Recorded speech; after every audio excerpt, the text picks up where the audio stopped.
Let's talk some sports, baby.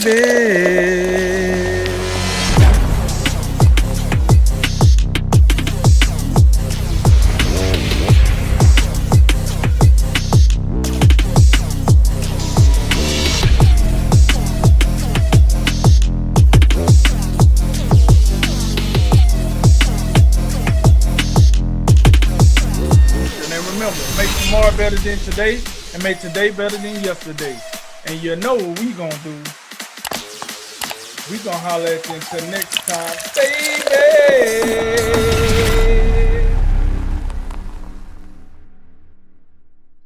All right, guys, let's go ahead and stay in the NFL with a situation update on COVID-19.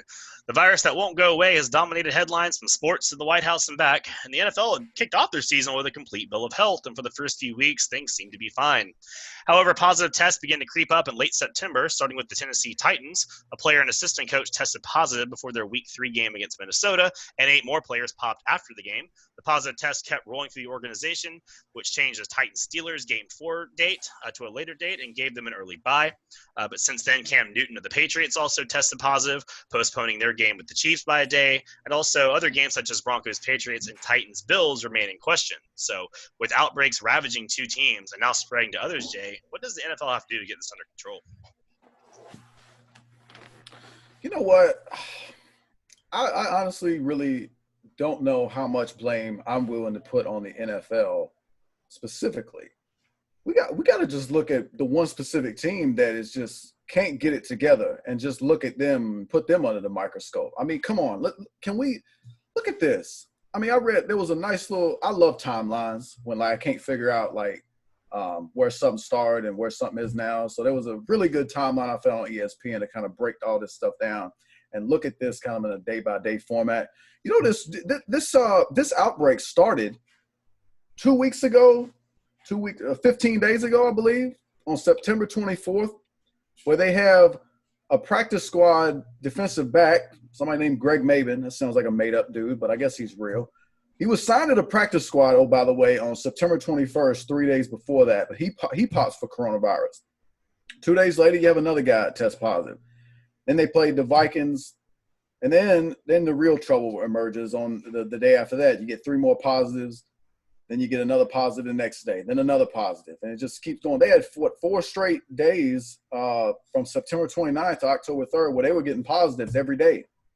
And then finally, we thought they were out of the woods yet earlier this week, didn't we? We had Monday and Tuesday, I believe, 0 positive tests, and then next thing you know, the next day we have Corey Davis test positive.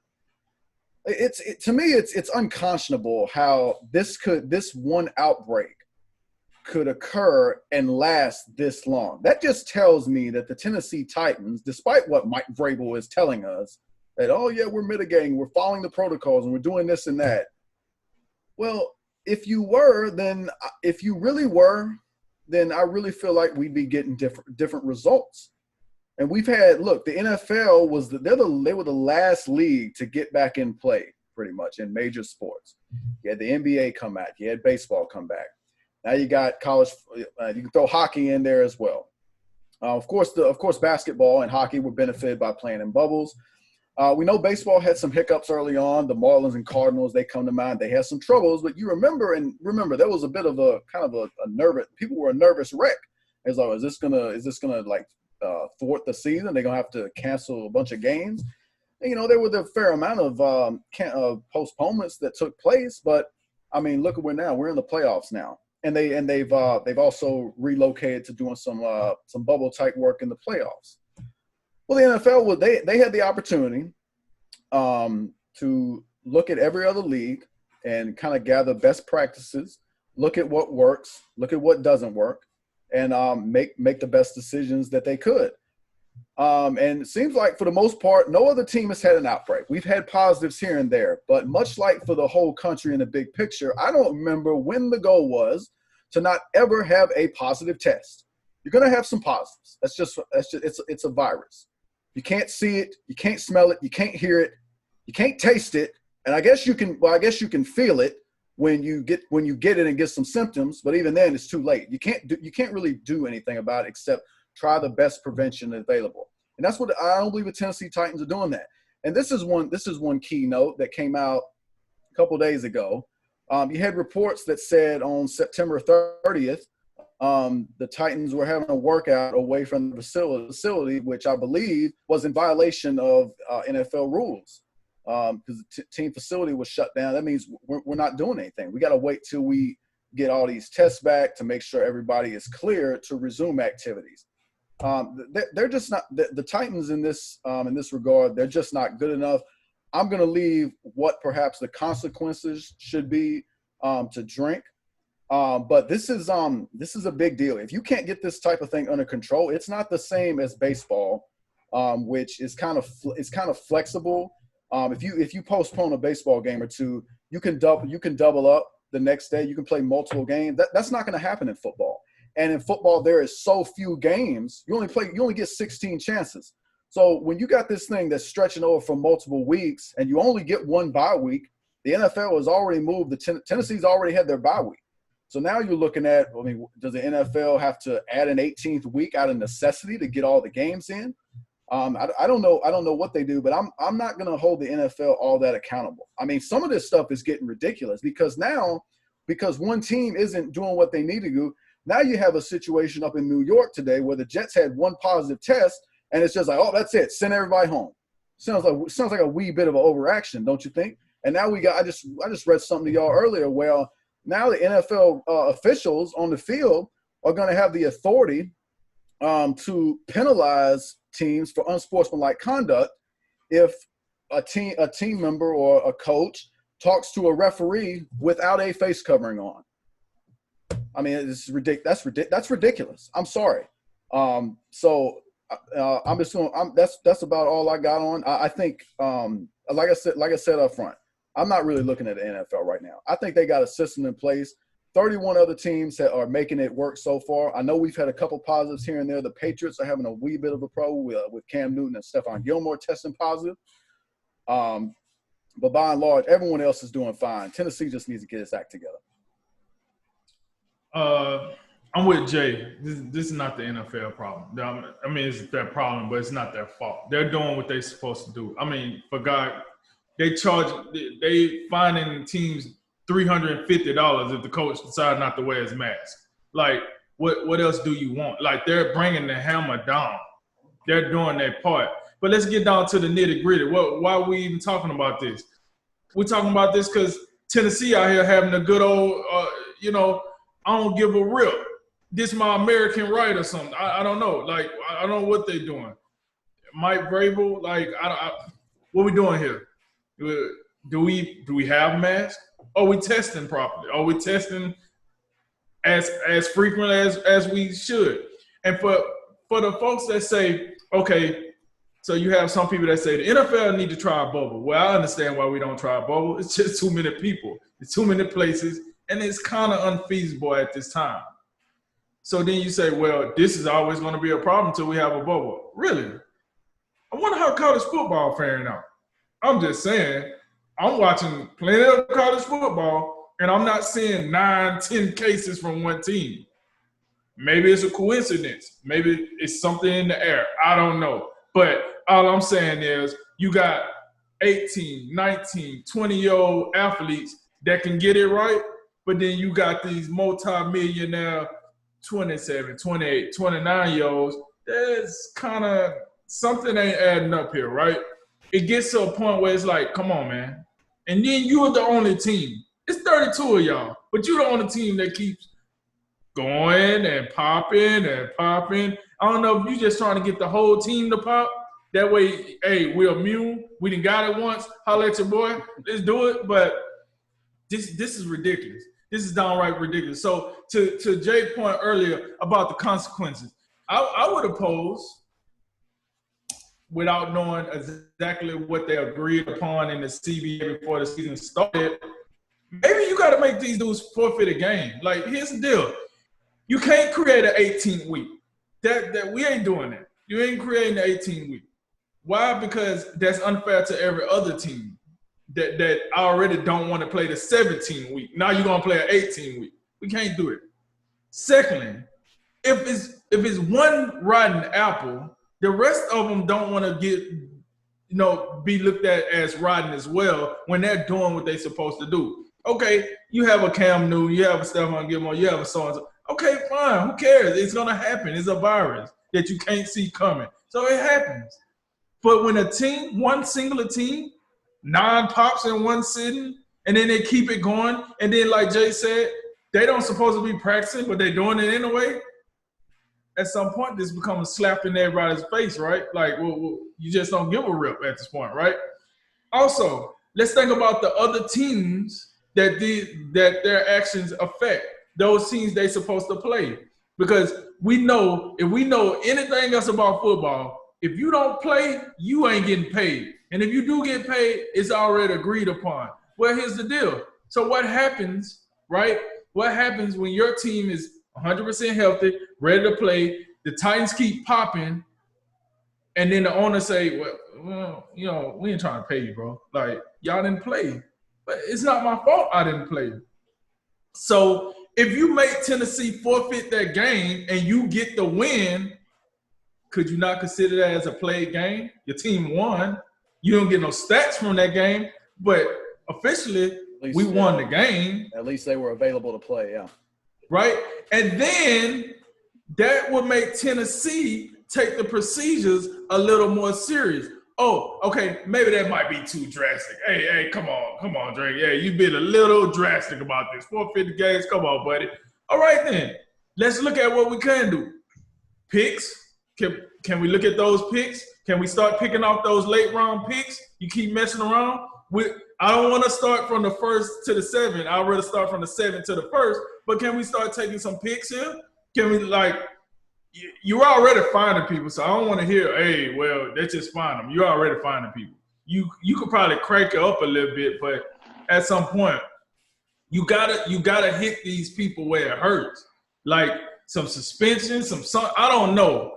But for my money, if you're not gonna review the avenue of forfeits, you got to start taking picks because this is getting blatant. This is looking like SMU in the 80s when they was out here dirty recruiting players, and then you tell them to stop recruiting players, and they still doing it anyway, right in everybody's face. Come on, man. Like, what we doing here? Follow the rules. Why is it just you? If it was everybody, that would be one thing. But if it's one team, that means this is just that one team that's out here acting a plum fool. And listen, you can't put the NFL in a bubble. So the NFL, like to Jay's point, they done what they need to do. If they need to be more severe, I got it. But right now, the NFL just want Tennessee to like have trust in Tennessee that they're doing the right thing as a team, just like the other 31 franchises in the NFL. Just do the right thing. So that's my outlook on it. It's not the NFL fault. I think the NFL has done a great job, just like the MLB, just like college football, just like the NBA. I think all these organizations are doing a great job with trying to minimize this virus, but you just got teams out there that don't want to do what they need to do. So if so be it, start taking picks, make them forfeit the game, do something to wake the Tennessee Titans franchise up that this COVID thing is real. You got to knock it off. Yeah, I just want to get back in real quick on the consequence piece because I think it's important. I just wanted you to go first since you brought it up earlier. Okay. I'm not opposed to taking games away, especially if it's over 2 weeks. If it's over 2 weeks and you can't get together, and teams are having to, they're having to jump through hoops to play these games, you could hold 2 L's right there. What I would like to see for the other teams, particularly in this, that this is a good case study right here because the Titans have let this go for 2 weeks now. So what you have here, what I'd like to see, instead of just automatically awarding those other teams wins, I'd like to see in this case, because what are the it's the Steelers and Bills who have been affected, right? Let those teams play each other because they're only going to lose one game. Instead of giving those teams both a free win, let them play. That way they at least have to earn that game. That's what I'd like to see.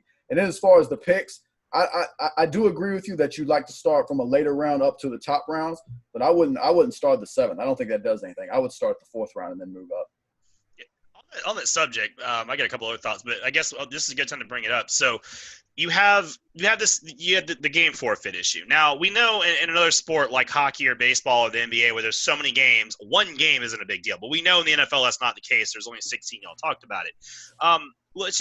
Jay, that idea is possible, but I think that it would be more likely that the NFL would just say, hey, the Bills, like let's just say this Tuesday, more Titans pop. We say, okay, the Bills win that game, Titans you lose, no one plays, whatever. Other things aside, wouldn't that be a massive hit to like the playoffs, and wouldn't that start to delegitimize it? Because we know the Titans and the Bills are both potential playoff teams in the AFC. That's a big game on Tuesday. That's not a joke game. Ain't like the Jaguars and Dolphins are playing or something. So wouldn't that delegitimize the playoffs? Like if the Titans never got a chance to play that game. Well, I guess you could look at it that way, but at the same time, I'm of the mindset this is on the Tennessee Titans. It's no one else's fault besides them that they would be unable to play these games. So that's why the only point. That's why I'm not opposed to taking games away from them, because if that report is true and they're out here flopping around practicing when they should be, quarantining or isolating and all these type of things to get back on the field. They're doing it to themselves. They're beating themselves, just like you can argue the Bucs beat themselves last night with all those penalties. And the only other part of that is you mentioned delegitimizing it, because if you give a team a free win, like they were available to play, but they didn't beat anybody. They just didn't have enough positive tests to where they put themselves in the situation the Titans were in. That's why I'd like to see, instead of giving them a free win in this situation, you bring the Steelers and Bills together, let them duke it out. Because they both are losing a game because the Titans aren't doing their thing. Let them play. That way they still have to earn a victory. But that's the definition of forfeit. Like that's the whole point of a forfeit. Like you don't supposed to play the game. If you don't follow the rules like the rules were set, you forfeit. So you show up to a basketball game and you only have 4 players available. Let's wrap it up. It's a forfeit. No, they didn't beat them, but they didn't meet the requirements. You're out of here. Let's move into the next one. Well, yeah. So this is unfortunate because I do have to say I'm glad it's not the Jaguars doing this, as I just knew we would be the ones to screw it up. There's somewhat of an irony to it, but the only thing I would hate to be devil's advocate for the Titans, but I will say, we know this virus can spread fast, and that the reports are they were holding the unsanctioned workouts. Maybe that's true, and if it is, come down with the hammer. Draft picks. What forfeits, you name it. If there's a willful break of protocol, which it does appear that could be the case, but let's just say for devil's advocate purposes, we know the White House had this run through last week, Trump and First Lady, etc. It spread fast, and we know those people are very well protected. There's a lot of protocol there. And it still was able to spread fast. Politics aside, there was a lot of people. It wasn't just the president. So just as an example, we know this can spread fast. So maybe we find out, hey, they were doing it right. They just got a nasty case of it, and it just jumped. We'll see. And if that's the case, then I think the NFL should consider okay, we push your game to the end of the year, and there's an extra break before the playoffs. If we know there was no protocol broken, they did their best, and it just happened. But exactly, if it comes back that y'all were screwing around, having your own practices and licking the windows in the practice facility, then whatever, come down with them. And I think the one thing the NFL could consider, a true bubble isn't going to – an NBA bubble is not going to work. You can't put 2,500, 3,000 people in a giant bubble with 32 practice fields, right? It's not going to happen. But the cities could go to their own bubbles, as in each city, you rent a hotel, your city that's near your practice facility and your team stadium, and you live there. And the only time you leave it is when you're on a plane to go to the other bubble. And that's all you do. You have 32 little bubbles. Now, the teams are not going to like it, but if the NFL keeps having this happen, they want to salvage this season, that might be one way they have to go about it. Because other than that, it's just going to have to be a week-to-week thing, and they're already dancing hard to try to make this work. And we know this house of cards is already rickety, and if 1 or 2 more pops or 1 or 2 more outbreaks, it all collapses. You can't just keep moving games. This isn't baseball or some other teams with more flexibility. It's got to get done. So we'll see.